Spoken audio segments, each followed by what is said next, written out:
We got to learn to hold the right end of the camera the right way. Okay, we're into it. How to put a new chain on. As I said, our engines are dimensionally a little bit different. I pick a different casing. I don't know if you could see from the other ones, but we have ours, as I said, for this flow of the fuel, we have a lot more angle. Another tell, we leave that on our motors. A lot of people try to con us that the engine they're bringing us was one of mine, even though I never heard of them. They think I'm a large-scale manufacturer when I'm really not. I'm a hobbyist like Fred at this. We will make you parts. We'll make you what you want. That's it's a hobby business, but we still manufacture. We still make things, and believe it or not, there's markings inside this casing. I know it came from me. I greased the chain. What I wanted to really discuss, besides my little tricks of the trade, another trick of the trade is the wiring.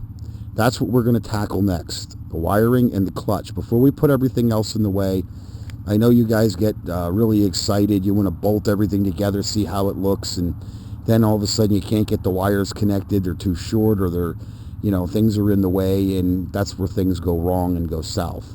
The first thing we're going to do is cut these cheesy little ends off. That's the worst thing I think the little slant-eyed toads came out with. These magnetos are uniquely Asian. Like I said, there's some parts you just have to get them from China. They just don't make the stuff here yet. We're hoping somebody does pick up on the business and makes a little better quality parts. I had to replace the idler wheel. The idler wheel here. People, when your wheel starts getting like that, it's getting close to coming apart. It's grooved. These engines make a lot of torque.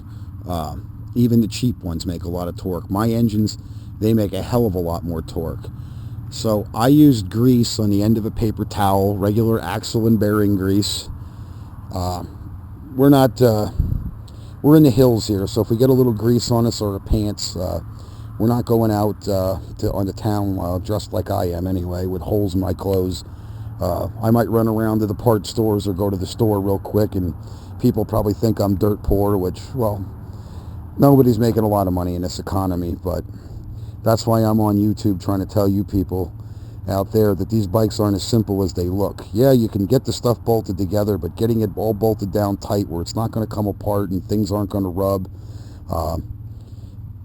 I cleaned the gasket surface up with this little tool, this little machine right here. It's an air tool, and it'll clean the gasket surface now nice and clean, so the gaskets mate. I have to bolt the custom intake manifold back on then. But next step you're going to see is I'm going to have the clutch all working smooth. I'm going to have the levers all greased up. Everything's going to work nice and smooth.